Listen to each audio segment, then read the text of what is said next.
जय श्री राम। परम सम्माननीय देवियों और सज्जनों, शिव पुराण की कथा में आपका बहुत बहुत स्वागत है।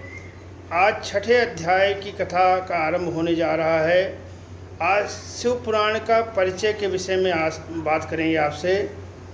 सूत जी कहते हैं, साधु महात्माओं, अपने बहुत अच्छी तरह पूछी है। आपको यह प्रश्न तीनों लोकों को हित करने वाला है। मैं गुरुदेव व्यास का स्मरण करके आप लोगों से स्नेहवश इस विषय का वर्णन करूंगा। आप आदरपूर्वक सुने। सबसे उत्तम जो शिव पुराण है वह वेदांत का सारस्व है तथा वक्ता और श्रोता समस्त परसियों के उद्धार करने वाला है। इतना ही नहीं, वह परलोक में परमार्थ वस्तुओं को देने वाला है। कल्म राशि का विनाश करने वाला है। उसमें भगवान शिव का उत्तम यश का वर्णन हुआ है। ब्राह्मणों, धर्म, अर्थ, काम, मोक्ष, इन चारों पुरुषार्थ को देने वाला है। वह पुराण सदा ही अपने प्रभाव की दृष्टि से वृद्धि या विस्तार को प्राप्त होने वाला है। विप्रवरों, उस सर्वोत्तम शिव पुराण का अध्ययन मात्र से ही वे कलयुग के पाप आसक्त शिव जीव श्रेष्ठतम गति को प्राप्त हो जाएंगे। कलयुग में महान उत्पन्न तभी तक जगत में निर्भय होकर विचरेंगे जब तक यहाँ शिव पुराण का उदय नहीं होगा। इसे वेदों के तुल्य माना गया है। इस वेद कल्प पुराण का सबसे पहले भगवान शिव ने ही प्रणयन किया था। विश्व संहिता, रुद्र संहिता, विनायक संहिता, उमा संहिता, मातृ संहिता, एकादश रुद्र संहिता, कैलाश संहिता, शतरुद्र संहिता, कोटि रुद्र संहिता, सहस्त्र कोटि रुद्र संहिता, वायवी संहिता, धर्म संहिता, इस प्रकार के पुराण के 12 भेद अखंड हैं। इस पुराणों के 12 भेद खंड हैं। ये 12 संहिताएँ अत्यंत पूर्णमयी मानी गई हैं। ब्राह्मणों, अब मैं उनके श्लोकों की संख्या बता रहा हूँ। आप लोग वह सब आदरपूर्वक सुने।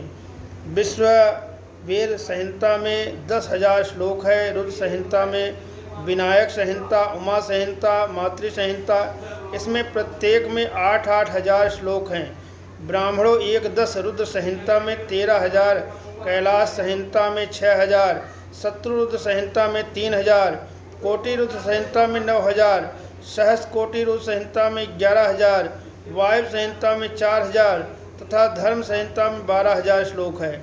इस प्रकार मूल शिव पुराण के श्लोक की संख्या 1,00,000 है, परंतु व्यास जी ने उसे 24,000 श्लोकों में संक्षिप्त किया है।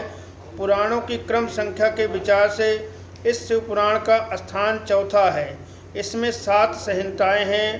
पूर्व काल में भगवान शिव ने श्लोक की संख्या की दृष्टि से 100 करोड़ श्लोक एक साथ ही पुराण ग्रंथता किया है। सृष्टि के आदि में निर्मित हुआ वह पुराण संहिता अत्यंत विस्तृत था। फिर द्वापर आदि युगों में दैदीप्यमान आदि महर्षियों के जब पुराण का 18 भाग में विभाजन कर दिया, उस समय संपूर्ण पुराण का संक्षिप्त स्वरूप केवल 4,00,000 श्लोकों का रह गया। उस समय उन्होंने शिव पुराण की 24,000 श्लोक प्रतिपादन किया है। यही श्लोकों की संख्या है। यह वेद तुल्य पुराण 7 संहिताओं में बांटा हुआ है। इनकी पहली संहिता का नाम विश्वेश्वर संहिता है। दूसरी रुद्र संहिता समझनी चाहिए। तीसरी नाम शतरुद्र संहिता, 24 कोटि रुद्र संहिता, 5वीं उमा संहिता, 6ठी कैलाश संहिता, 7वीं नाम वायु संहिता। इस प्रकार के 7 संहिताएँ मानी गई है।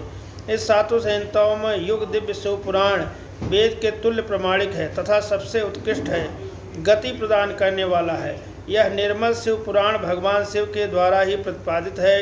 इसे शैव शिरोमणि भगवान व्यास ने संक्षेप में संकलित किया है। यह समस्त जीव समुदाय के लिए उपकारक है। त्रिविध तपों का नाश करने वाला, तुलना सहित एवं सत्पुरुषों का कल्याण प्रदान करने वाला है। इसमें वेदांत ज्ञानमय प्रधान तथा निष्कपट धर्म का प्रतिपादन किया गया है। यह पुराण ईर्ष्या रहित अथा अंतकरण को विद्वानों के लिए जानने की वस्तु है। इसमें श्रेष्ठ मंत्र समूहों का संलग्न है। प्राप्तिक साधनों का भी वर्णन है। यह उत्तम शिव पुराण समस्त पुराणों में श्रेष्ठ है। वेद वेदांत में वेद रूप से विलासित परम वस्तु परमात्मा का इसमें गान किया गया है। जो बड़े आदर से इसे पढ़ता है वह सुनता है भगवान के शिव के प्रिय होकर परम गति को प्राप्त कर लेता है। बोलिए गौरी शंकर भगवान की जय।